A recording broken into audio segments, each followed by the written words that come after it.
Welcome to a live episode of Surviving the Survivor. We bring you the best guests in all of true crime. Don't forget to subscribe and smash that like button. Here's your host, Emmy Award-winning broadcaster, Joel Waldman.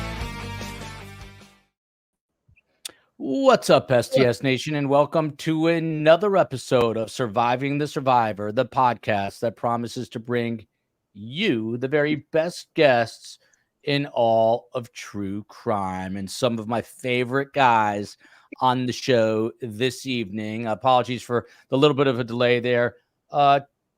Detective Troy, you hearing us now? Yes, I am. Loud and clear. Can you hear me? Yes, sir. So there we Wonderful. go. We're all fixed up. We were just, that's what we were working on. So let me just intro this really quickly. I'll tell you who the best guests are, and we will get cracking. But questions now are swirling. It's not just the wind inside of what was once Arrowhead Stadium. I think there's a new name now. But there are questions swirling over the mysterious deaths of 3 Kansas City Chiefs fans who froze to death in a friend's backyard after watching a playoff game. Very bizarre. David Harrington, Johnson, Clayton McGeeney, they are the victims. They visited an unnamed friend's house whose name is now revealed, and I'll tell it to you in a moment, on January 7th to watch the Chiefs playoff win against the Chargers. But these 3 guys never made it home, and the circumstances are peculiar at best. Joining the show tonight, one of America's favorites, not just STS. We've got Detective Sergeant, who's now a chief, Chris Anderson.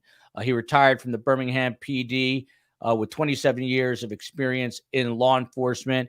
He also co-hosted Investigation Discovery's show Reasonable Doubt. He's also been on A&E's First 48 Birmingham. That's why he looks familiar.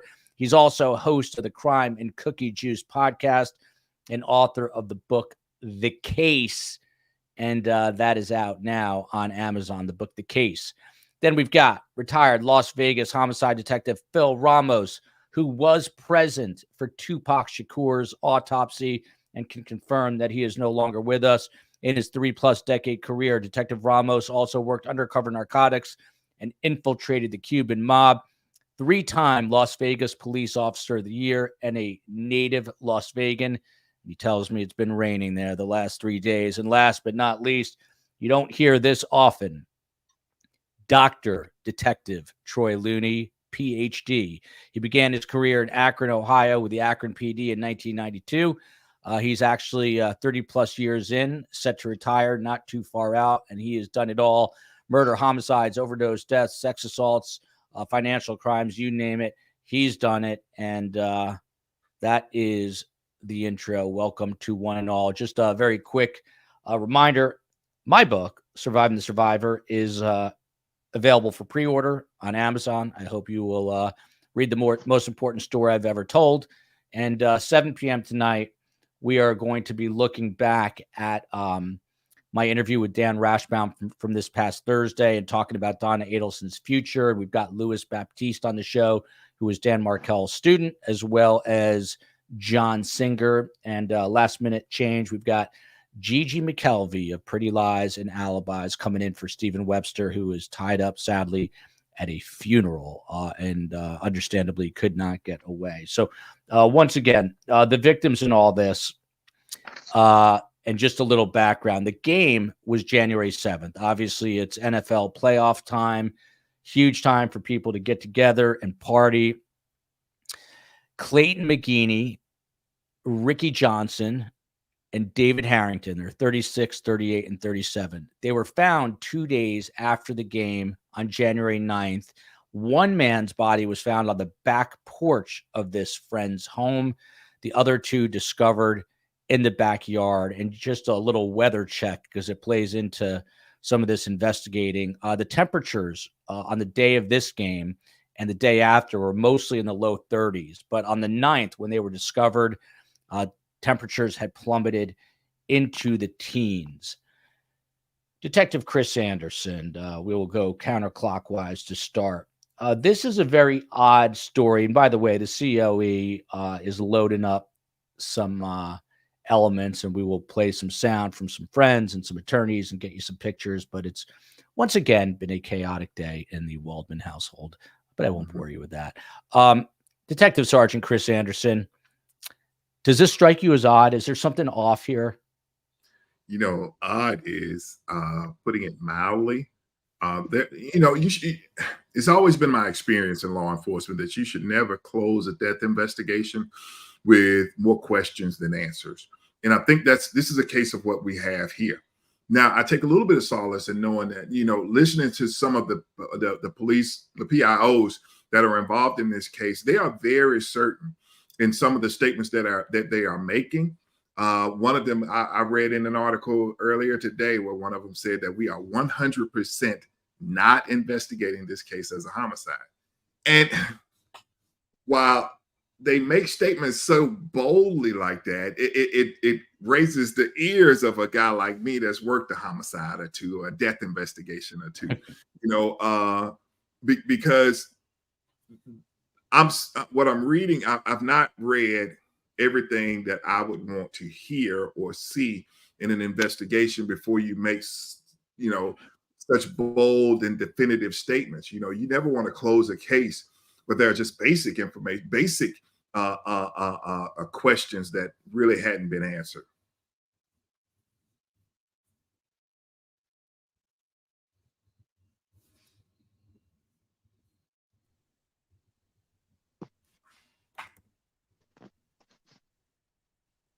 Joe, we can't hear you. Yeah, we couldn't hear you, Joe. Now you're hearing me now, right? Yes. All kinds of audio issues. Let me bring back Troy here. Troy, you hearing me? Very faintly. Okay. I'm going to bounce you out and have you work on that with the COE for a minute, and then we'll get you back in here. So Detective Ramos, you've seen and done it all. You were in Vegas, a place where crazy things happen every day. The New York Post, that's why I'm looking down at my phone so I don't get the hate mail. They just broke something about 8 minutes ago. This is about the person whose home it is. This is from the attorney representing him, and I have his name, and I will get it for you. His name is Jordan Willis. So the attorney says, Phil Ramos, that this person who rents this home where these three people were, that he was, and this is a quote, he was asleep. He was asleep on the couch. The last memory he has of them leaving the front door, he doesn't know what happened.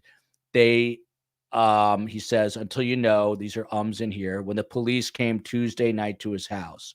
He goes on to say that he was asleep, which is normal. But what isn't normal is that he was asleep on the couch for 2 full days. What does that tell you? This guy, by the way, whose home it is, I was reading, he helps make a some sort of, not a COVID vaccine, but some sort of pandemic type. He's a scientist. So this is not, some guy that is, a drug runner that we know of, or we wouldn't assume. He's got a respectable job by all accounts. But what's going on here, Phil Ramos, that he was asleep for 2 days? Is that just a horrible hangover or more going on? With you, I just heard that through you that he was a scientist, and man, that's a red flag right there. There's so much conflicting information that I've come across. The PD saying, no, this isn't a homicide investigation. We're just waiting for the results from the autopsy, which clearly is an obvious thing that they have to do. But yet they refer to the place as a crime scene. So if there was no signs of foul play, then why is it a crime scene? In my view, the external examination of the victims would surely show any indication of violence that they had. So maybe that's what they're referring to, if there was no sign of obvious cause of death. And in fact, if it was hypothermia, like they're saying, then the question is, how did these guys let themselves freeze to death if they were out there and able to, walk back into the house? There's so many questions, like the chief said. There's all kinds of things that have to be looked at. And I'm sure I just read that there was a 5th person there when all this occurred. So who was that person? And surely the cops are going to be talking to him at length. And as far as sleeping for 2 days and not hearing everybody knocking and pounding at your door, if I was investigating this, that's one of the first things I would ask the guy. I said, how in the world could you sleep through all these people coming to your door and you miraculously just wake up when the cops are there?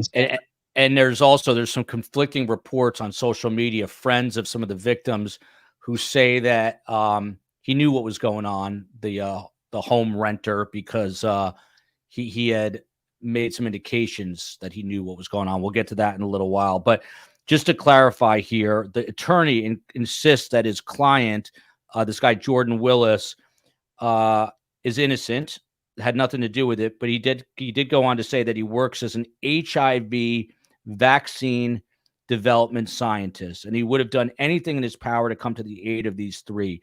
But why do you say it is a red flag right away, Detective Ramos? Well, the reason I say that is because it's a mystery how these guys died. Were they drinking? You know, I mean, you're watching a football playoff game, and I haven't been to too many playoff games at people's houses where there wasn't a whole lot of beer being consumed. So did they get drunk and they just passed out there? That certainly could be a possibility, but how likely is that? There's people saying they were poisoned, which, you know, I suppose that's a possibility. But the problem with that is at the autopsy, if there's indication that they were poisoned, you got to let the ME know what kind of poison you suspect. You can't just blanketly test for poison. There's just hundreds of chemicals that could be injected in the body and cause death. So for them to say we want the coroner to check for poisoning, you got to narrow it down a little bit. You can't just say he was poisoned. You got to say, well, what kind of poison do you think, so that we could start looking for that. But if you know, the cause of death is going to be the key factor in which way this investigation goes. And so that's why I said if this guy is a biologist or has access to chemicals, that might be something that they want to put in the file and refer to at some point after they get that cause of death. By the way, the chief, Chris Anderson, has a new book that he's working on. Man, You Are Crazy. How are we doing with that one, Chief? When's that going to be ready? We are just a few days away from our launch. We should be launching in the first week of February. So, yes. Remind everyone that's about, just to take a quick little respite from this, we'll hop back in, but that is a very important book because it's about mental health for law enforcement officials, right? And how police and other first responders deal with a lot of stress and mental anguish. Right, and then refuse to get help. So, and that's something we're just trying to demystify and talk to some of our brothers in law enforcement and their family members about, you know, some of the steps that myself and my co-author, Kevin Donaldson, had to go through in order to overcome what we went through in law enforcement. And is he a partner of yours, or is he a law enforcement officer? Yeah, yes, he is. He is. He did. Kevin did over 20 years in law enforcement, and he has a very awesome story, which he details in this book. There you go. It'll be out. They're launching in February. We'll get the chief back on when the book is out. Meanwhile, Pat Virgin, super sticker, Chris's lawyers has given conflicting reports on News Nation within 48 hours, and I think the COE is actually pulling some sound. We're just about to get to Dr. Detective Troy Looney. Somebody may have given the three dead men something that killed them. Right away, Dr. Detective, I'm a guy that knows nothing about nothing, but I just said, hey, either there's something sinister or something sinister like fentanyl. Maybe they were doing some drugs. Maybe there was some fentanyl in there. Do you think there is something odd and bizarre about this entire case? It's definitely so many questions, as the other two gentlemen said. So there should be, I know everyone's waiting for the autopsy and obvious toxicology. So typically there will be some type of preliminary toxicology, whether they release that or not. They're probably waiting for the more definitive numbers and percentages of whatever may or may not exist. So yeah, it definitely stands out, you know, what was taking place and why would the authorities say this is not a homicide, or actually becomes the coroner's case or medical examiner's case when there's, again, conditions of the scene, conditions of the victims, what's present, what's not present, what did they readily see, and what did they find potentially. So yeah, definitely there's a possibility of anything could have been marijuana, as the comments mentioned, marijuana laced with fentanyl. Had many cases we've investigated in that aspect. Just recently, we had a 2-year-old that was actually that consumed fentanyl. They found the father arrived with her in an apartment building, and she was unresponsive. They found later that fentanyl was in her system. How that got there, we don't know. But it's a very small trace that could be required. So we're speculating, right? But that could be a possibility. Could be a large amount of alcohol consumption, as you mentioned, with the party and so forth. But this is common, Dr. Detective, this idea of marijuana laced with fentanyl. That's because you hear about it with pills, but it happens with marijuana as well. Absolutely. That is a huge problem. And I tell, friends, family, even casual users now that, the legalization is on the boards or existing, you still have to be careful where you get things from and have to be careful what you consume. So that is I lost a brother to that actually earlier last February. So same exact principle. Marijuana had some fentanyl content. So I talked to him prior to that, and it's still, he was lost as a result of that. So, wow, very sorry to hear that. Thank you, appreciate that. Yeah, affects everyone though. Here's some Absolutely. comments. Margaret, they did not freeze to death at the same time. It makes it seem like they all just froze to death. Chelsea says, friend of the show here, between sinister and sinister, I vote sinister. Rula, they were drugged and maybe something else here. But what I find fascinating about this show right now, aside from the mystery of this case, is we literally have 3 of the finest detectives in the United States. One is still active, and just to watch their brains at work in real time is interesting, is really interesting to me. I can say that. But Detective Ramos, Captain Jake Bicina, he is a captain with the Kansas City Police Department, if I'm not butchering his name. And he says, and this is a direct quote here, first and foremost, this case is 100% not, in all caps, being investigated as a homicide. There have not been any arrests or charges, and no one is in custody. There are no specific threats or concerns for the surrounding community at this time. The resident at the house was cooperative with detectives the day the deceased were discovered. I mean, there have been a lot of people who've been cooperative with police who you then find out are up to no good. Is this statement awfully strong, or do they, they've got to be 100% sure that there's nothing else going on here? Is there a way for them to know that without the toxicology reports coming back?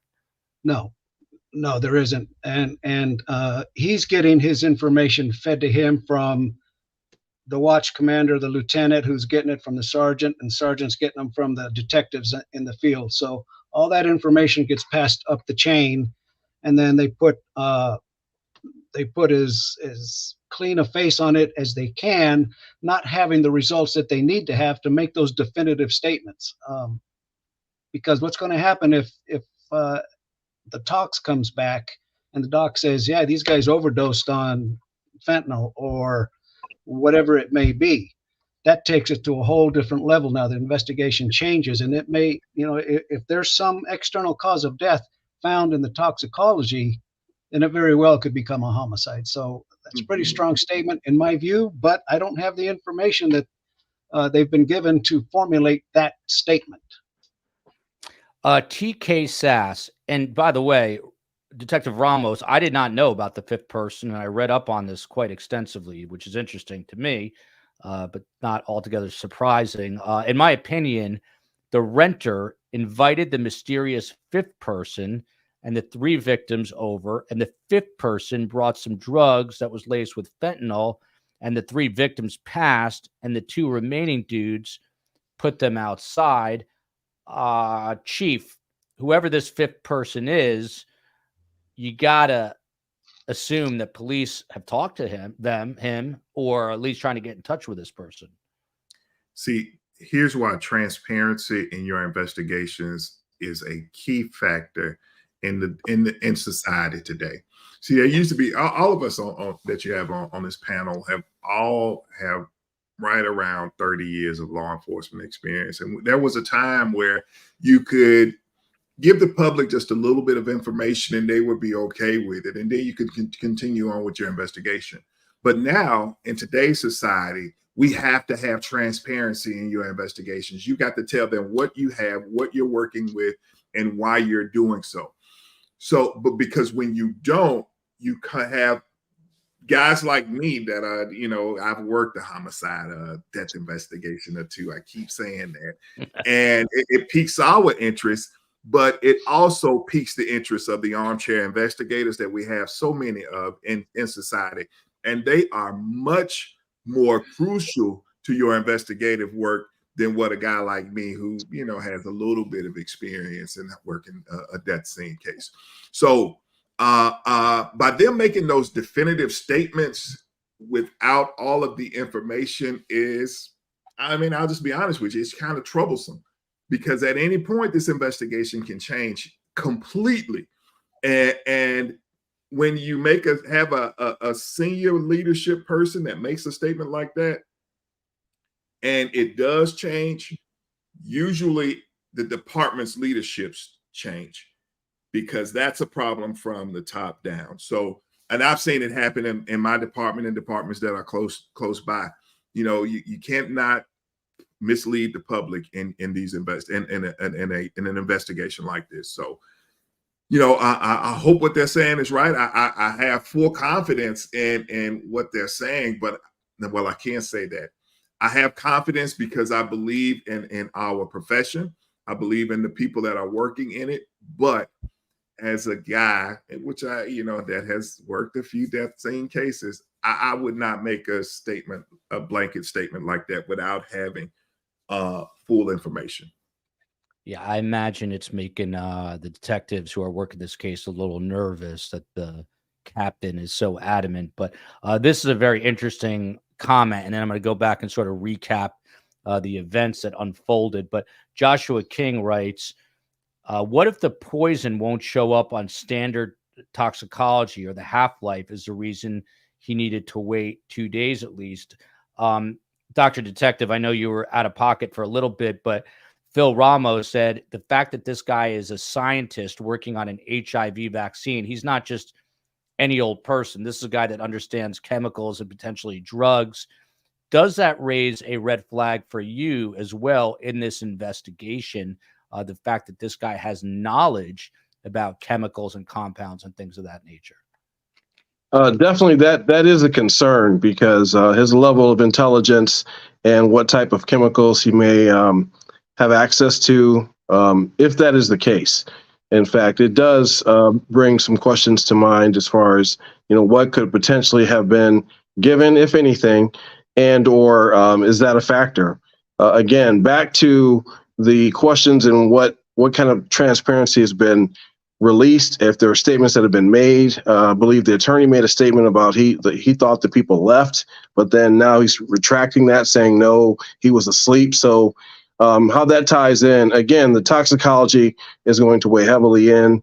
And then as Chief Anderson said, you have to be careful what you state and what you actually share. And transparency is definitely required, but also the integrity of the case has to be maintained. And that way you can shore up or determine evidence or information coming in, whether it's credible or not. But again, this is a medical examiner's case primarily at this point in time. But we've always treated any scene or every scene as if it could potentially be something more. So you only get one shot initially to obtain everything, collect everything, assess everything. But of course, we can always go back and recanvass and re-examine if they've secured the scene. So it just depends on a lot of different questions that are not at our disposal right now. A lot of answers we just don't have. Real quick, Chief Anderson, Robert Holland, he wants to know more about the book, Bob in Missouri. Just the name of the book and where and when they'll be able to find it. So we'll be releasing it on Amazon here in the next few weeks. Like I said, I'll be in Chicago. Will be my first stop to Creative Con, where we will be doing a full blast release. I'll be there in person for book signings then.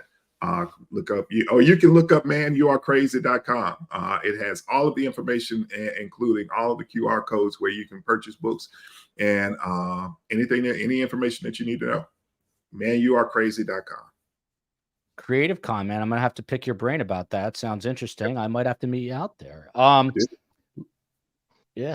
Lily Rose, the coroner just stated they didn't freeze to death. I just watched the video. That's interesting. So we'll pick people's on this panel's brain about that. Don't let this case go. Midwest super sticker. So suspicious. 3 men dead. Detective Ramos, no one knows more about the drug trade because you were trying to prevent it from happening in Vegas.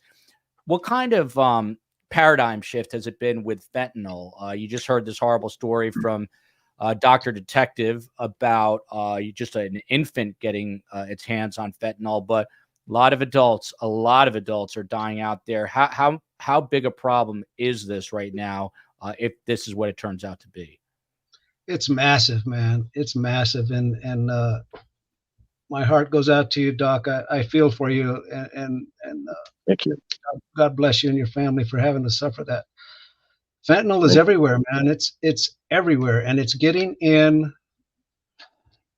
I don't want to get political about this, but fentanyl is so accessible. Kids in high school can get it. Kids in high school don't know what they're dealing with. Every week we have several kids dying throughout America because they're taking a pill that they think is a Valium or hey, is it going to get you high? Just chill out, and it's laced with fentanyl. People smoking weed laced with fentanyl. People taking methamphetamine laced with fentanyl. It's such a plague that the death rate just keeps going higher and higher every year, and it's going to take a worldwide effort to stop it, man. It's pouring into America, and it's killing our kids.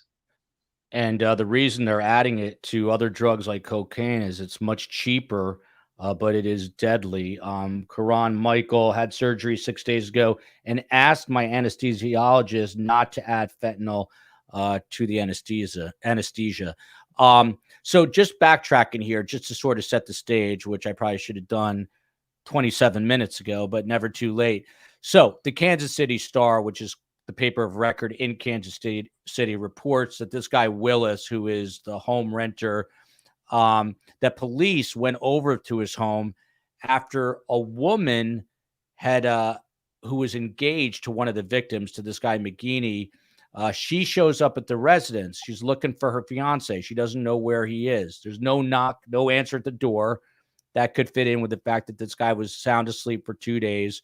The fiance then breaks into the basement, and first thing she notices, or among the first things, she discovers a body on the back porch. Willis, this renter, says he did not hear the woman knocking on the door because he was allegedly sleeping with earbuds and a fan on. That's according to the attorney. Let's stop it right there. Dr. Detective Troy Looney, up to this point, and by the way, he is a doctor and a professor for a reason. He sent me a bunch of questions. I'm going to go down that list in a little while. We'll knock them out. But up to this point, you've got a fiance looking for the man she's engaged to. No answer at the door. Now the lawyer has an answer for that and says he sleeps with earbuds in and a fan. And he's just knocked out for 2 days. And this fiance comes into the house. She has to break in and finds a body on the back porch. I mean, are you buying this notion that he had these earbuds in and a fan on, and that's why he didn't hear anything? I mean, was he that sound asleep?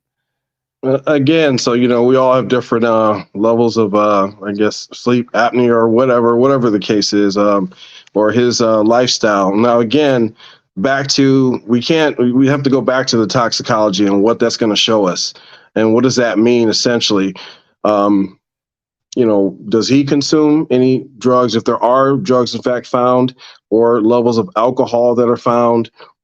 It goes back to the science, so not being a pathologist, but just to speak to that and having sat in autopsies, as I'm sure everyone here has done, it's going to go back to the science of, the temperature of the bodies, as if they can determine they didn't freeze. So the autopsy has been performed. Now it's just a matter of them articulating and finishing the final report to what that's going to speak to. Obviously, this fiance breaking in, she did what she felt she had to do, and to find that, then the officers arrive.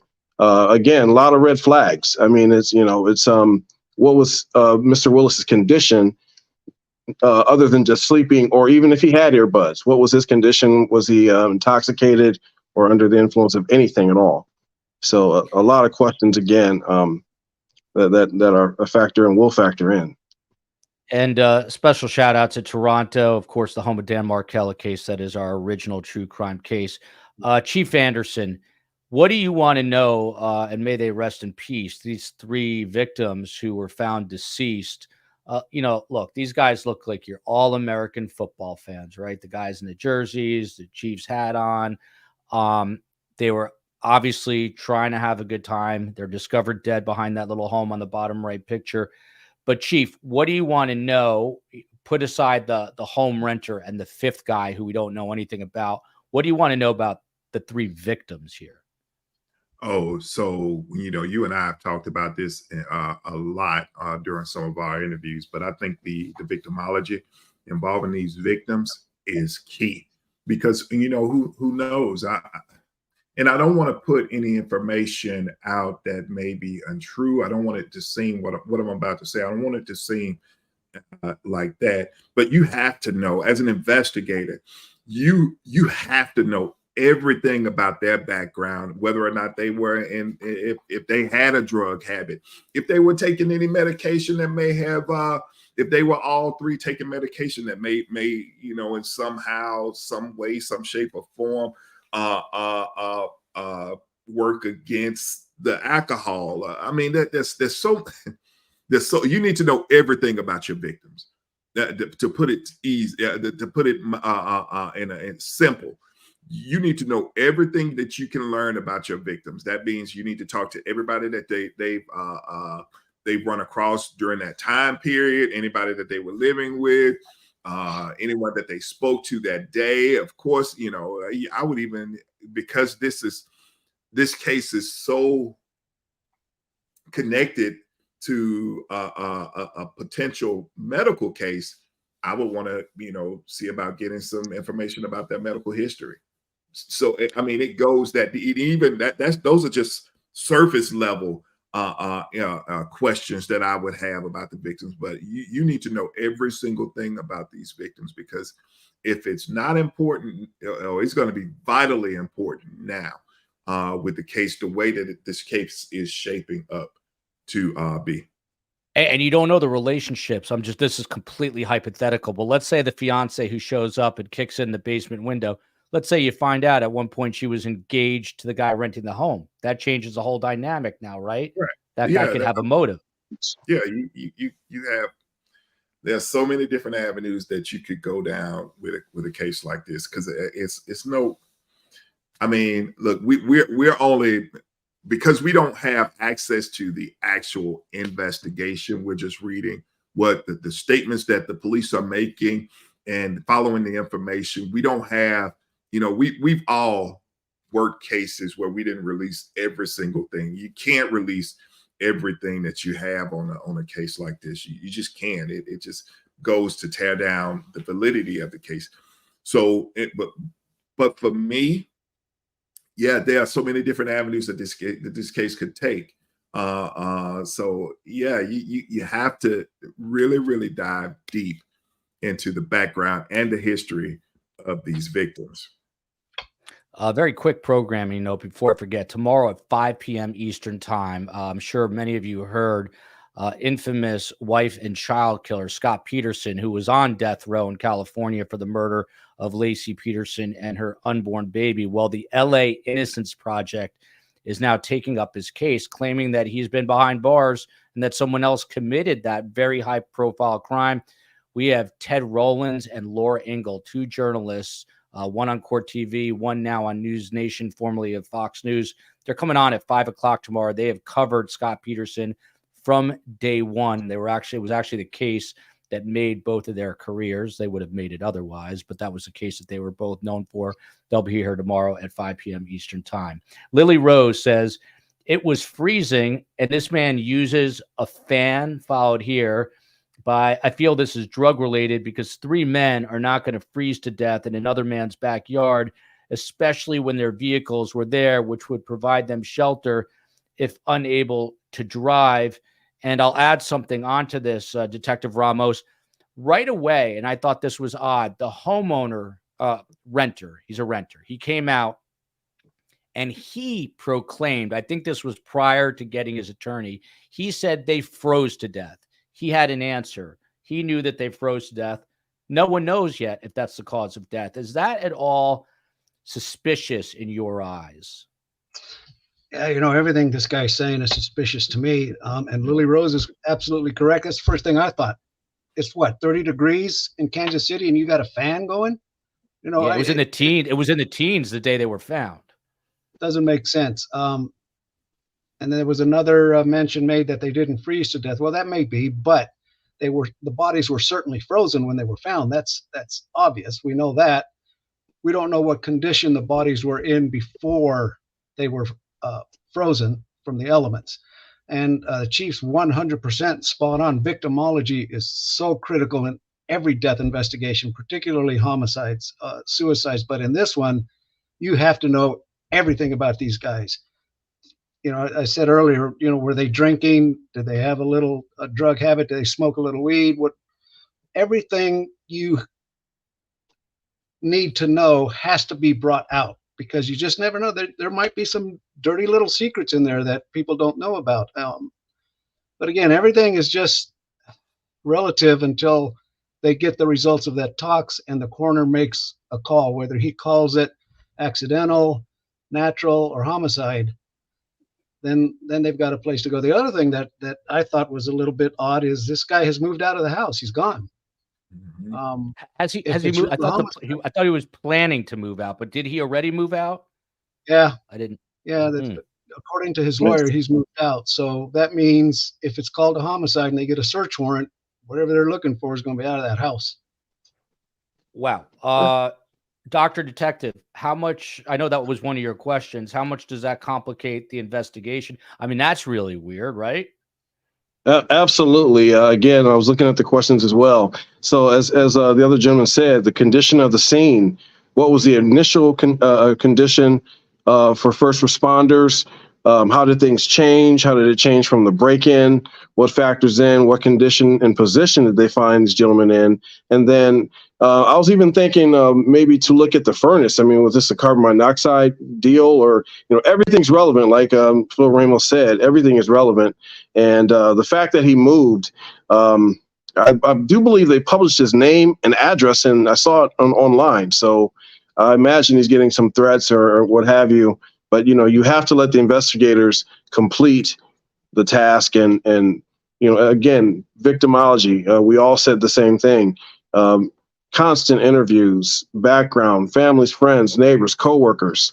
Everything's relevant. And then what kind of surveillance in the area? If their vehicles are still there, what did they find in the vehicles? How much beer, if any, was present? The trash pull. So everything is important, and that is a factor. The scene condition and the condition of the victims as they were found. Kel says, I don't believe the lawyer is claiming he slept for 2 days, just that he never left his house in those 2 days. However, that's why I brought this up. The New York Post right here, 8 minutes before going on, posted a story saying, pun intended, I guess, for the New York Post, but they posted a story saying that the lawyer was claiming he was asleep for 2 days. We know media outlets can be wrong, so could be a matter of semantics, but according to the Post, they are saying that he was knocked out for 2 days, which I'm a big sleeper when I can, and I don't think I could pull that off, although I'd like to. To you, Chief, how would you even start investigating this case? I know what you're going to say from the beginning, but what does that mean? So from the beginning is definitely correct. You start right there at that scene, and if you're calling it a crime scene, you start right there at the crime scene. Nothing moves until I have definitive answers. That crime scene would still be locked down. So this renter, this person of interest, this person that was there, this witness, in this case, he can move wherever he wants to. I don't, but the information and the evidence that's inside of that house would not move. So yeah, you have to start at the beginning, because the majority of the cases that are either overturned or you have guilty men that are now walking free, it starts off at the crime scene. It's because there's no way you can get that crime scene back once it's been you've allowed people in or allowed people to move out. You cannot go back. There's no going back to it. So you have, as an investigator, you should work every case, no matter how simple it may seem, no matter how evident it is that this is a natural death. You should work every case as you would a homicide, for that reason, because once you leave that crime scene, there's no going back. So your question was, where do you start? Start at that crime scene. Rise Up Unafraid. The earbuds would have died. These are the littlest things that, I'll be honest, I don't think about, but STS Nation, the best in the biz at breaking down true crime stories. And that is true. After much less than 2 days, I think they would have died on him. Sherry's News, big friend of the show, always here. Hi, Joel, back from Toronto. Snow, 0 Celsius in temperature. Winter has reached Toronto. It's a good thing I went to Canada before winter reached you. So the COE pulled some sound. These are friends of the victims. Let's play this. I haven't heard it. It is courtesy of News Nation. Let's take a listen. It's very hard holding up. I don't remember what she Who was he? He was a loving son. He was a loving father, a loving brother, uncle. Yeah. Norma, we hear your heart, and I can't imagine what you're feeling as a mom. I think too, anyone following this story from near or far can agree that something just doesn't add up here, right? 3 friends don't just get together for a football game and freeze to death, which is what the guy who lives in that home says happened. What does your mother's intuition tell you, Norma? That something is not right, and he should be arrested. He should at least be investigated, and they are not doing anything. Kudos to the COE. By the way, that is her friend, for full disclosure, Marky Martin, who is anchoring that show. Detective Phil Ramos, it's got to pull on, even after all these years, it's got to pull on your heartstrings as a seasoned detective. When you hear a mother like that crying about her son, does it give you more motivation to try to figure out and get to the bottom of what happened here? Absolutely, 100%. That the hardest part of being a homicide detective is knocking on somebody's door at 3 a.m. and telling them their loved one isn't coming home. That was the worst part for me, and I know it was the worst part for everybody else that I've worked with. And there's just nothing you can say to help them. You can be as direct as you can to give them the facts that you have and try and get them to understand, but nothing's ever going to explain it to the families. These families are going to suffer for the rest of their lives. It drives you to do the best job that you can. And when you have apparently innocent people dying from unknown causes, you turn over every stone to find out what those causes were. And so, yeah, it does drive you. And, I've been on that couch with those families, and, it fills you with resolve to give them some answers. They may not get the answers that they want, but you're going to give them all the answers that you can possibly give them to try and get them some resolution and some measure of peace. You're never going to make it better for them, but at least you can give them some answers. And they're suffering. They need to know what happened, and rightfully so. Yeah, it is brutal. Sam, I am. Does the owner have a motive for wanting these 3 people gone? Dr. Detective Troy Looney, you've got to think that police, who are so assured that this is not a homicide, but rather a death investigation, that they've asked this question. But how do you go about that? Making certain of it? again, it's going to come back to the interview and who all have they talked to. What type of questions did they ask? They may not ask that question direct. They may have said, "Did you have a problem?" Or we can go back to reporting, history, documentation. Again, the victimology of all the individuals, families, and friends, and girlfriends or loved ones. What could have taken place? Any past history of conflict? Any physical fights at the party, or maybe earlier arguments, even over the sports. I mean, it just depends on, again, that's all tied into the victimology and history. And so that is a round the clock effort to consider, to shore up any leads, to talk to anyone. And again, as I mentioned, sometimes you have to go back to the neighborhood, even the neighbors. Did they hear anything? Any kind of surveillance? Did anyone else come to the home? It could have been more than 5 people there. It's a party, at a sports party or gathering. There could have been some other visitors that were there and left. So it's just contingent upon what's discovered, what was found at the scene, and what kind of background exists or does not exist. Now the lawyer came out, and I have a statement that I'm going to read in a minute. But Chief Anderson, the lawyer claims that the home renter, not a homeowner, did not even know that his friends were there. He had no idea that they were there, and then released a separate statement saying that he had absolutely nothing to do with it. Again, the bodies were discovered 2 days after the game on January 9th. The game was January 7th. To say that he had no idea that they were there is even more unusual to me. If you hear, and by the way, this guy, and I think this is important, these are the little details.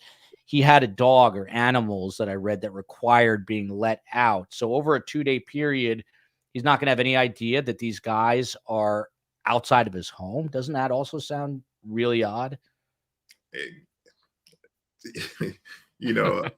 Odd there again. Odd is putting it mildly. One thing that we look for as investigators is consistency in your statements, and we want the physical evidence to match up with what you're saying.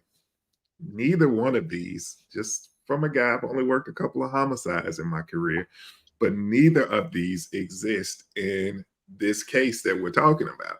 So yeah, and it gives me a lot of pause to and I hate to put this out because there's a family that's suffering. They're suffering because we don't have the answers in our profession. Our brothers in the profession don't have the answers. And look, I hope that they are trying to find them, but the consistency in his statement, and of course we expect for his lawyer to say whatever he can to defend him, because if this case goes to court, he's gonna have to defend him. So so we have to take and not to dredge on his credibility, but he's just saying what his client is having to say. But he is saying setting up a defense if it comes to that point.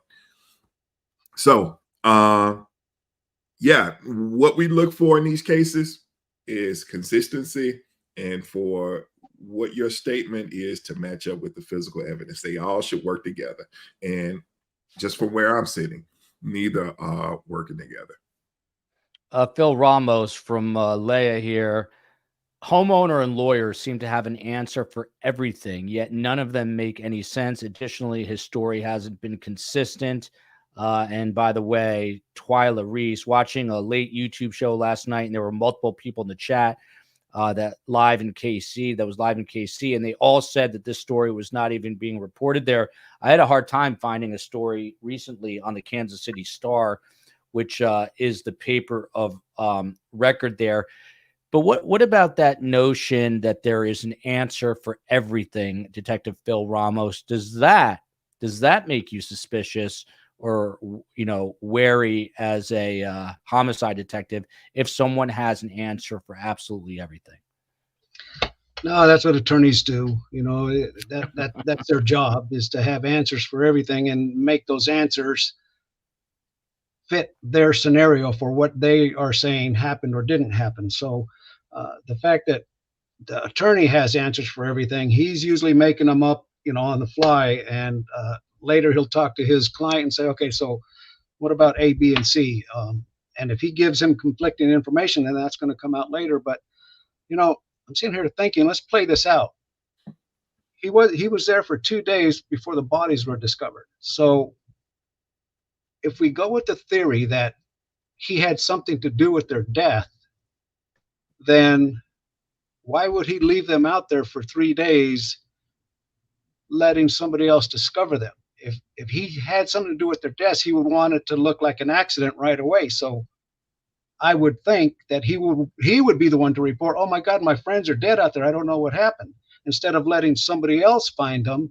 And he sits there for 2 days with his dead friends in the backyard. There's just so much weirdness to this story, man. I can't wait to find out what happens with that tox. By the way, shout out to Dwayne in Detroit, who gifted, I think, 10 memberships. Very kind of him. From La Mesa Filipino Food Club.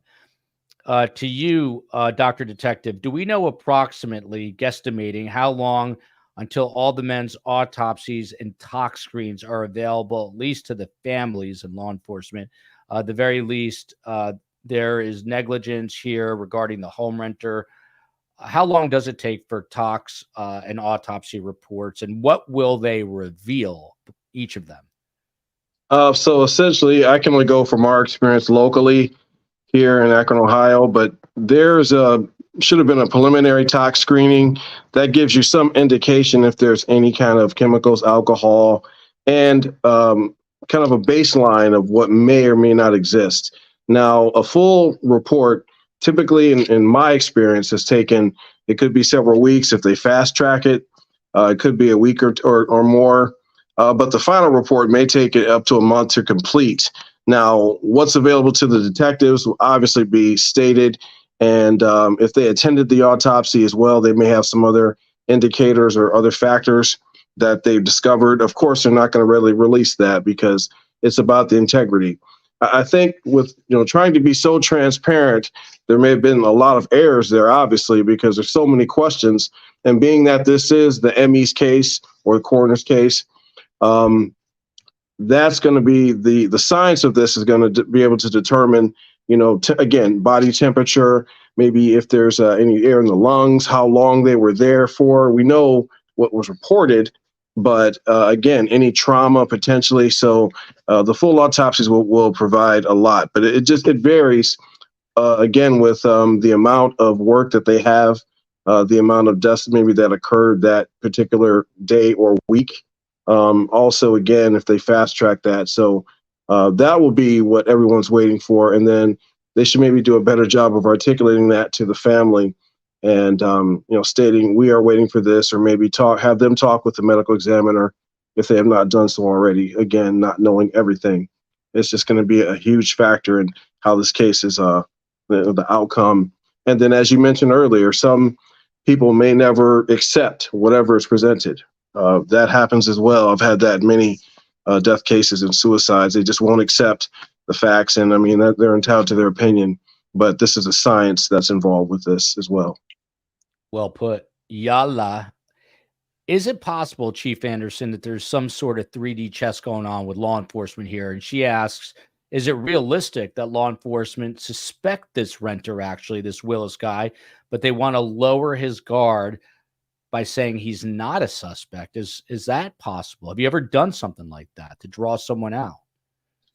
We saw something like that happen. I've seen it happen in a couple of different cases. We saw something kind of comparable to that theory. And what was the case with Joe? We've done so many cases now. I can't even we've done so many. I remember, but that was one case in particular. I remember coming on your show and talking about it. That it's a possibility, but I can't imagine them. Well, yeah, I guess in theory, what the PIO I read about says that we're 100% not investigating this case as a homicide. I mean, maybe it could be a case where they're investigating him for destroying evidence, or maybe he's responsible for pulling, these guys may have passed inside of his house due to some sort of ingested drug that they took in his house, and then he pulled them outside, so that wouldn't, the charge from there, there's a possibility that the charge from there wouldn't be a homicide, therefore making the PIO statement somewhat true. But that's a long, very windy road that we go down. Yeah. So, but is it possible? Yeah, I guess it's possible. I can't see it happening well, I guess I could see it happening in a case like this, because you have to play the long game when you have medical investigations.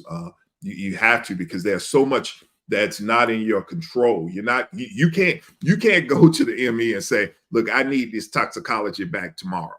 You can't do that as an investigator. You're at their mercy. So I could see this, them playing this as some sort of long game, but is it likely? Nah, I don't think it's likely. And Detective Ramos, so it appears that this renter is actually moved. It says here he had his dogs at his parents' house, where he is now moved to. Since this is a death investigation, according to police, and not a homicide investigation, do police still keep this scene intact, or can Joe or Jane Schmo just move into this house right now and put their belongings in there and potentially contaminate what could turn around and be a crime scene in a couple of days? Yeah, that's problematic. The owner is the one who's going to determine whether he allows it to be rented again. So the cops would likely go to the owner and say, hey, can you just hold off until we have some answers before you rent this out, or have a service come in and clean it up so that you can rent it out to somebody else. I would hope that they would do that, because, like we said, we don't know which way this case is going to go. And if it turns out to be a criminal case and turns into a homicide investigation, you're already way behind, because that scene is contaminated by this guy moving out. How many people did he have in there helping him move out, and what did it involve? But that's where you have to start. And so you want it as pristine as you possibly can get it. You'll never have it as pristine as it was the day they were out there, because of everything that's happened since. But once you get some kind of decision from the coroner's office to tell you which direction to go, you're going to want to try and keep that house as pristine as you can. But that's the owner's decision, unless the cops go say, hey, please hold off on renting it until we know what's going on. And it all depends if the owner wants to play nice with the cops or not.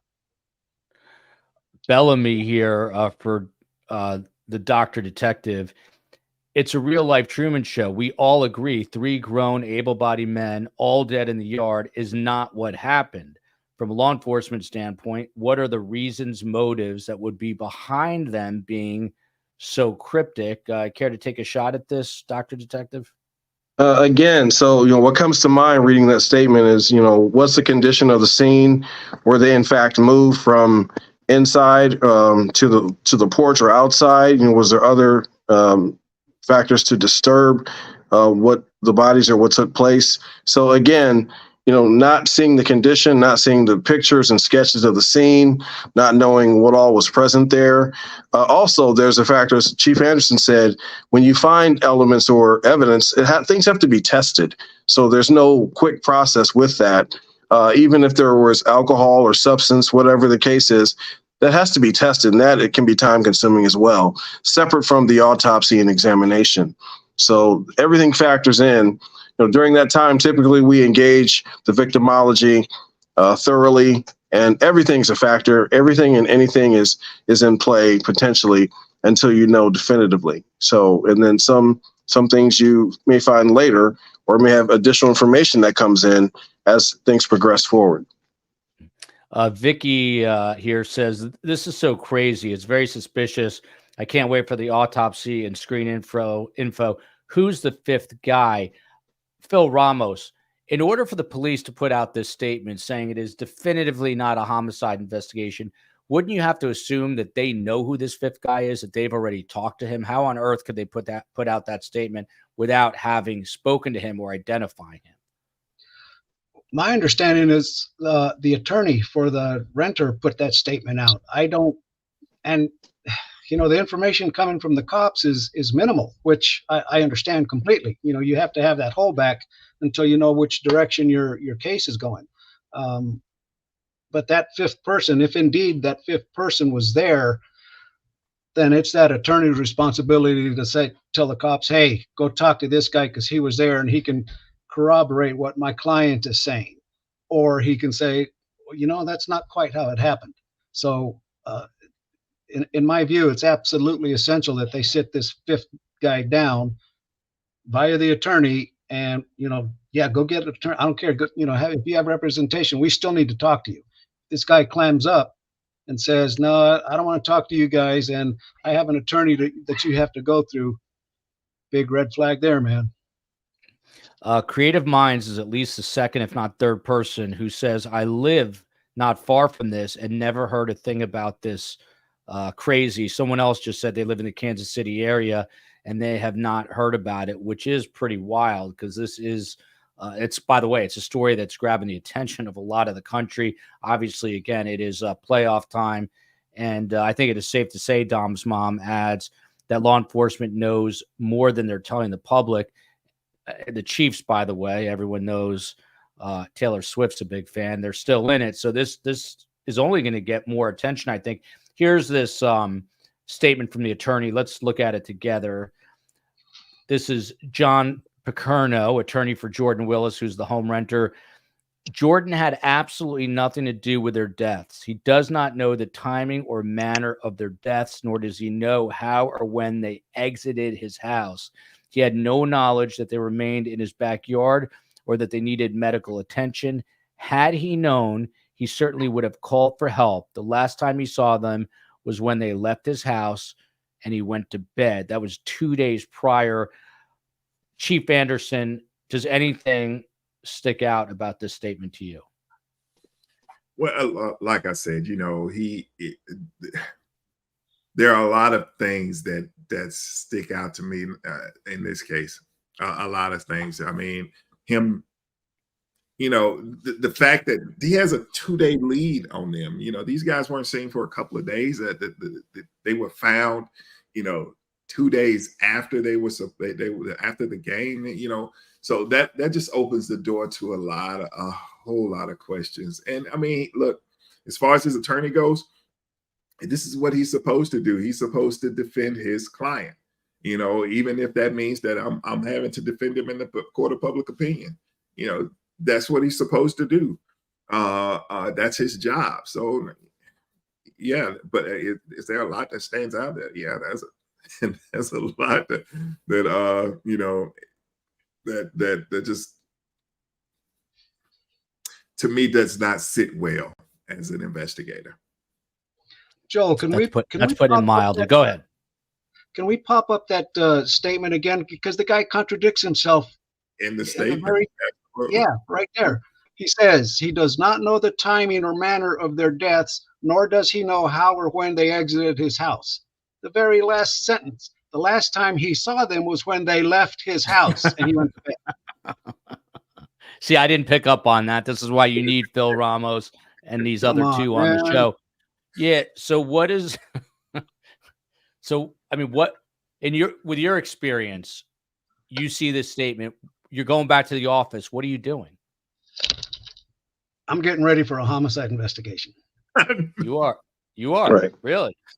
Yeah. I mean, the contradiction is right there. I mean, I don't know this attorney. I have no idea what his credentials are, his resume, his background, but for an attorney to say two different things in a public statement, I'm going to be scratching my head going, what the hell were you talking about? Right. Yes. Julie Jacobus here is widening the conspiracy theory. Were they struck by lightning? Anyone witnessed blue lasers from microwave weapons? Just widening the conspiracy theory spectrum. Unfortunately, that's what starts to happen when you've got, number one, not a lot of transparency from the police, and then you've got a person that seems to be cooperating, but only to kind of save their own skin in the game here. One of the things that some of the victims' family members say, and this is to Dr. Detective Troy Looney, this is the mother of one of the victims. She says the police, and I quote here, are not doing anything to solve the mystery of her son's passing and have called for the owner of the home, this is the renter, who has not been publicly identified at that time, to be investigated. But the police, and then they go on to say, have been incredibly quiet, but have doubled down on this no foul play take on their end. I'm sorry, Dr. Detective, got so many guys here with crazy credentials, but Dr. Detective, to you, I don't know, what do you make of that in terms of the police not offering up a lot of information? Do you agree with the chief that police in this day and age need to be more transparent? So again, there's an art and skill to that, and it's called compassion. I'm not saying they weren't compassionate, but I've said this in other training scenarios. You have to care about people to help people, and you have to put yourself in their place. So with that being said, again, compassion goes a long way. A lot of first stops that we make in these kind of cases are to the family, to the parents. And, we've been yelled at before for not contacting the parents soon enough. But, with that being said, there is a skillful way and a compassionate way to say, this is what we know, this is what we can share. And the reason we cannot tell you these details are for the integrity, to make sure we have, we only have one chance to do this right. And we have to get it right, and to make sure we can identify who may be responsible, if anyone or no one. If there's other factors, again, compassion, sitting down with them in person, definitely in person. I would never call and give that news to any family member, especially mother, father, sister, brother, and so forth. So again, going to the house, being compassionate and sharing what you can, and saying, when we learn more, you will be the first person or persons we contact to tell you. And then we're in contact with the ME. We're going to attend the autopsy and determine what we can, but sometimes we just have to wait, and things take time. So just explaining that, not necessarily in the public or in the media realm, but in person with the family, and you build that trust with them, and it allows them to be transparent, to say, well, they have shared some things I can't say, hopefully, and they are doing everything they can. So it's a reassurance. It's a matter of reassuring it was the best we can until we know more about what's going on. Tough cuff. I know you're not a medical examiner, Chief Anderson, or a coroner, but would the lungs, you've been around long enough, would the lungs be different dying outside as opposed to inside? Is it something that a coroner or a medical examiner could tell right away just by looking at those lungs? That question, there are so many different factors that you would have to have a medical examiner here to explain that. I wouldn't want to go out on a limb and say something, because like I said, I could imagine there again, that's where victimology comes into play of this. You never know what the victims were involved in prior to their death. So, and all of that plays a part in what the medical examiner sees. So while that's a great question, I think that it would take a medical profession to answer it. Forensics 805. Hi, does anyone know where he moved to? It looks like from the chat that he moved to his parents' home, which I'm assuming is fairly nearby, but I don't have an exact address on that. It gets even a little more strange, and that is because there was a Facebook post by a friend of the victims. Her name is Kaylee Latier. She is someone that claims to know the three victims and says that the circumstances of this home renter was even more bizarre. She put a Facebook post together alleging that the home renter had a very strange reaction when confronted, I guess, by her. He was inside the home, she writes on Facebook, alive, while my friends were dead in his yard for Lord knows how long. We now know it was 2 days. They were all hanging out since after the game Sunday. He, in all caps, knew people were looking for them, she wrote. He read messages of people searching for him on Tuesday. My husband banged on his door for 20 minutes. My friend banged on his door and then busted a window and yelled and announced her presence while she's inside, and still nothing from him. Detective Ramos, if you take this Facebook poster and friend of the victims at face value, she's saying that he knew people were looking for these victims and that they were banging on the door, still nothing. Are you still sticking with the fact that you're now leaning towards a homicide investigation at this point? Well, the first thing that I would do is go talk to that witness, get her on tape, and explain, how do you know that he knew they were dead? And because that's a pretty bold statement. I mean, if he knew they were dead, why didn't he do something about it? So the question becomes, how are you able to make this statement? Is it with any kind of actual accuracy, or is that just a supposition that you came up with based on rumor or third-hand information? So I surely would be knocking on this lady's door and sit her down and say, okay, explain all this information that you posted and tell us if you have anything that we can corroborate your statements with. And then you just go from there. If it's, well, I'm just so upset and I'm just mad and frustrated, and that's very understandable. You know, that's how friends and relatives of victims typically react. But there may be something to that, and you got to find out if there's something to that. If there is, follow up on it. If there isn't, then you have to just let it go as what it is. You know, a grieving family member or friend.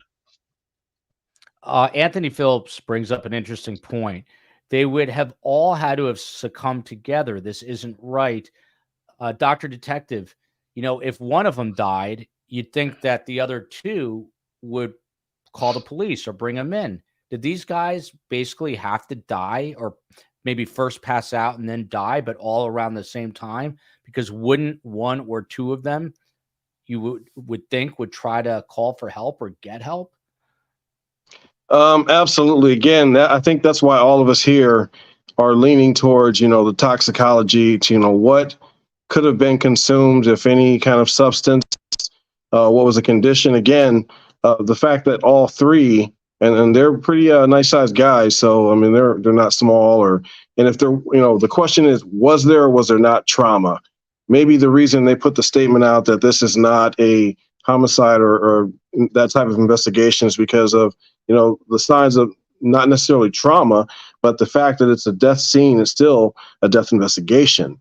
So again, the cause will determine, why, maybe some answers as to why or what took place. But the fact that all three succumbed, again, I keep leaning back to, was there a substance, or this, it even sounds like maybe a carbon monoxide problem in the house. So maybe testing the furnace, and that could have been, if that is in fact, and I'm speculating, but if that is the issue, could have been why he didn't wake up as well. So a lot, I mean, that's like reaching maybe, but that just comes to mind again, and or substance. Yeah. I mean, if it was carbon monoxide, maybe he would have, I would think he would have gone too. Chief, do you want to jump in there? Yeah. So I completely understand where Dr. Tony is going, and in most cases I'd agree with that. But I would also question as to why he didn't succumb to that carbon monoxide. Right. He was there the entire time too, or was there anybody else? So what about this fifth person that was supposedly in the house also? Why not them? So yeah, but these are all great questions, but these are things or questions that are answered with a thorough investigation. Right. Lisa White says he did know how many family members were reaching out. The messages showed red, which you can now see on things like Facebook and your iPhone. Also ignored calls and pounding on his door. A lot of explaining to do. And then what's interesting, Chief, back to you. So this fiance, bangs on the door, gets in, discovers the body on the back porch. She calls the police. The cops come within 10 minutes, according to reports. They show up within 10 minutes. Now, this guy's been out for 2 days, accordingly. But within 10 minutes, the police come, and he answers the door very nonchalantly, according to the reports, in his boxers with an empty wine glass in his hand. Crazy. So why Yeah. is he suddenly up? Are you concerned that he's been drinking wine? Could the wine have had an impact? Are these all questions you're asking? Yeah, absolutely. I mean, these are questions you gotta ask.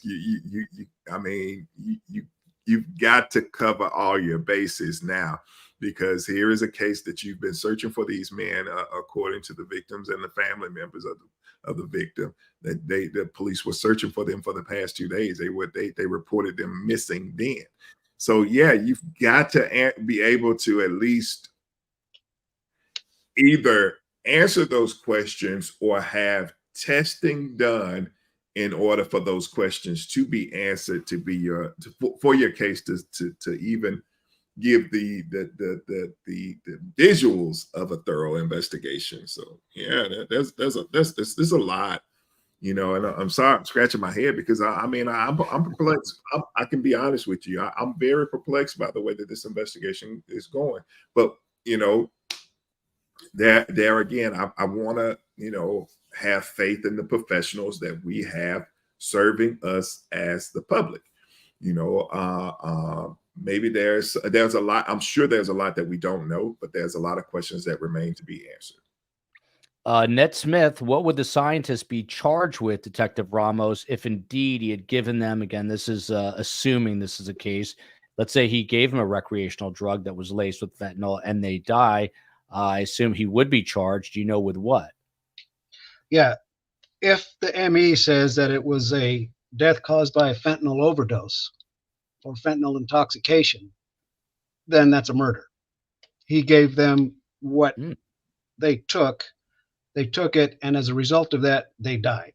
If the coroner says there were other complications, we're just using the fentanyl as an example, was a contributing factor, then that the DA is going to have to weigh that out. It all depends on what the call is from the coroner. If the coroner calls it a homicide and he says the cause of death was fentanyl intoxication and somebody gave them fentanyl intoxication, you bet he's going to be charged. Even if he had no idea that there was fentanyl in there, if he had no idea, but he gives it to them. Yeah. Wow. Yeah. Shout out to Alpha She-Wolf. If it was designer drugs, there's no way to test a member for 2 months. Dom's mom has been a member a long time. She just gifted 5 surviving the survivor memberships. A couple of quick things, and then I'm going to take a quick look at some of Dr. Detective Looney's questions just to make sure we covered it all. One person pointed out that there was not enough snow to submerge the bodies. This is one of the victim's brothers. The victim, whose last name is Johnson, his brother Jonathan Price, said that he heard the owner of the home or the renter had animals that would need to go outside, which apparently now we're hearing were at the new home. Claimed that the city did not get enough snow to submerge the men, so they couldn't have been hidden. The homeowner, of course, was planning to move. He has moved, according to reports. The victims' cars were in the street, apparently, and not in the driveway. So the lawyer says it would not be unusual for his friends to have left their cars there overnight. So maybe if you looked out into the street, he thought, oh, they were too drunk or whatever, and they just walked home not knowing that they're frozen in his backyard. Meanwhile, at the Chiefs-Dolphins game, and I'm in Miami, it was one of the coldest games on record. 15 fans had to be hospitalized. I looked that up. And during that game, 69 other fans had to be treated by the Kansas City Fire Department. Chief Anderson, would you ever take your shirt off at a Kansas City Chiefs game in minus 30-degree weather, Chief Anderson? Yeah, that's exactly what I want to do, take my shirt off. Absolutely. And I'm not going to stand outside of my friend's house and bang on the door, long enough for me to freeze to death in his backyard, especially when my car is right outside. I'm knocking on that door for a minute. If I don't get him, we'll catch up next time. I'm jumping in my car and I'm going home to where it's warm. Right. I'm with you, man. I am never sitting out in a freezing cold football game. I remember doing that with my dad one year. My dad was like, what the hell are we doing? Lali Dama says, during the wintertime, especially when it is unusually cold, I don't look out my backyard, my windows. Yeah, it could be it. Maybe there's something to that.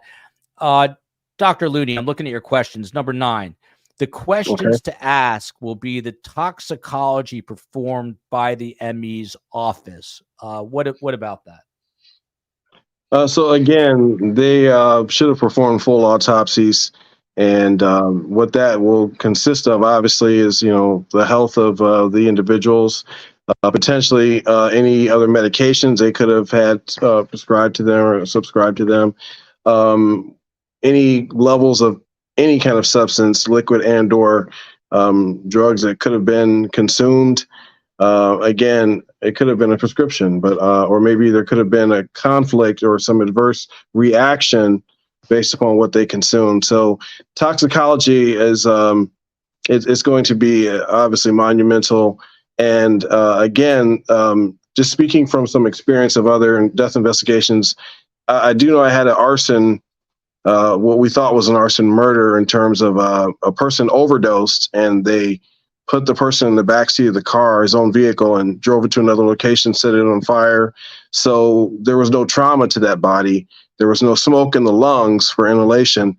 The medical examiner was able to determine that person died prior to the fire taking place, and they found a substance, I believe fentanyl, in that victim's system as well. So they were able to determine that the condition of the lungs and so forth. But as Chief Anderson said, you really need an ME to speak to the science of everything they're going to perform, especially the toxicology. But they will test thoroughly, and hopefully we'll get some answers sooner than later. Couple real quick questions, and then we'll get final thoughts. Cleveland rocks. Yes, it does. Can cellular triangulation show the men's movements inside the house? Detective Ramos, what about that? Are they going to look at cell phone movements? We covered a case, this guy Barry Morphew, that he was at one point a prime suspect in his wife's disappearance. She has since been found. The body has been found. They were able to pinpoint some of his movements around his property, and he was all over the place on the day, looking a little bit suspicious. But what about in this case? It's a fairly, it's a relatively small home, not a huge mansion. Is it that precise? Do you know that they can use cell data? The triangulation can be pretty precise, but not that precise. They can't tell you if you're in the living room or the kitchen or the hallway. They tell you you're definitely inside the house or within certain yardage of the house. But no, they can't tell you if you were, in the bathroom at one point and in the kitchen in the other. No, it's not that precise. Ramos, when you were 35, would you have taken your shirt off at a Chiefs game in Kansas City? Yes or no? You were a wild man.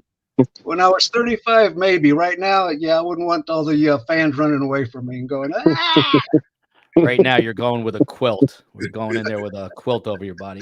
Bellamy says, and Chief, what if it's natural because it's possibly a suicide pact? Now, I'm no detective, but there are diehard Chiefs fans. They're going over for a playoff game. They're in their football gear. Doesn't seem like they're very suicidal to me. But what say you?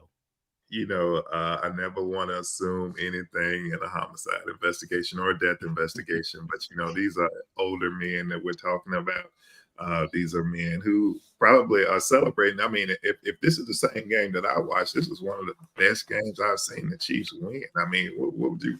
And these guys are diehard Chiefs fans. So, I don't think that a suicide pact would be the time for a suicide pact. But, hey, I could be wrong. Coco says nonsense on the suicide suggestion. I would have to agree with that. Final question that the good doctor gave me. What about holding a person without charges or probable cause? What can they do with this home renter at this point, Dr. Troy? Again, so that's not going to factor in. It does, again, raise more flags, red flags all over the place because, they're leaving, but also the fact that they published his address and name online. There's going to be a lot of visitors and so forth and maybe threats, but that's not going to factor into, what we find, what's determined, and if there are any charges or additional investigative questions to be asked, they are going to locate that individual and act accordingly with what they need to address with them. And hopefully he speaks with them at that point in time, with or without the attorney. Yeah, you don't want to violate this man's rights because that'll completely destroy your case. So No, Right. not holding them without any probable cause or any reasonable suspicion. You don't want to do that at all. Bonnie Yeah, Lee I agree with Lopez. that. Yeah, Yeah. yeah. You can't force somebody to talk to you. Mm-hmm. Bonnie Lee Lopez coming to us from Chile, Vermont with her dog Lexi. Doesn't the body turn dark with carbon monoxide poisoning? I'm also thinking of Fotis Doulos. That's a case we are covering on our new channel, Best Trials in True Crime. He unalived himself with carbon monoxide poisoning. I assume that she is correct about that. Final thoughts here. Big, huge thank you to these three detectives. It's like watching them solve a crime in real time. Dr. Detective Troy Looney, PhD. He began his career in Akron, Ohio. That's where he continues to work, 30 plus years in law enforcement. And he has covered it all: homicides, overdose deaths. Speaking of that, sex assaults, the list goes on. If you had to guess right now, Dr. Detective, and I know you investigators don't like to guess, but if you had to guess, which way are you leaning? Is this a drug overdose? I'm going to say a collective consumption of something, maybe even accidental. Just speculating, just because of the condition, what took place, and them all being found together, or in proximity at the same location. So just speculating. There's going to be again. That's why the autopsy is crucial in discovery of what exists, if anything at all. Back to La Mesa. Thank you, Joel, COE, SDS Nation, SDS Mods, and community. You guys are simply the best. Special shout out to the COE, Space Coast on the West Coast, and of course, all the mods and Steve Cohen always doing the hard work behind the scenes. Lest you think that Tupac is still alive, this man right here, Detective Phil Ramos, can tell you that is not the case because he was at his autopsy. 3+ decade career. He has crazy stories, including infiltrating the Cuban mob and carrying $1 million in cash across the floor of the MGM casino in a drug bust. 3-time Las Vegas Police Officer of the Year, a native Las Vegan. Which way are you leaning here, Detective Phil Ramos? Today, with what we have, the information and what we don't have, I would say it's an accidental death. There's no evidence of a homicide as of yet, but that could very easily change. And it's a dynamic situation. And once the coroner makes his call, then we'll know definitively what it is. Last but certainly not least, he's chief, but he used to be Detective Sergeant Chris Anderson, a retired Birmingham PD veteran with 27 years of experience. Guy's done it all. He's been on First 48 Birmingham. He's hosted Reasonable Doubt on Investigation Discovery. He hosts the Crime and Cookie Juice podcast. He's the author of The Case, and he's the author of a new book, Man, You Crazy, a very important book about the impact of mental health on law enforcement and first responders. So that book will soon be available, and I'll get the chief back on when it's out to discuss it, because that is something that's important to me and important to all these first responders. Rebecca Need says, fire, Chris, with a heart emoji. Go, Chris, your final thoughts here. Which way are you leaning? First off, Joel, I want to thank you for having me on again. I love coming and doing your show, man. And the guests that you have today, man, they're absolutely awesome. Dr. Tony, I want to say, man, congratulations on getting your doctorate. That is something that I have not seen in my entire career of law enforcement. So kudos to you. And for Rachel, it's always a pleasure to be on with you. I'm amazed at your knowledge and skill set as an investigator. Now, final thoughts. I do feel that this will probably end up being an accidental death. And if there are any charges that stem from these men's death, it would be for him, trying to desecrate or get rid of the bodies. That's the only thing I can see as of right now. But who knows? That toxicology report is going to be pivotal in no matter which way this case goes. So I look to hear more from it. I'm sure like me, a guy having 2 or 3 homicides under his belt. I'll be listening, just like I'm sure everyone else in the country will be.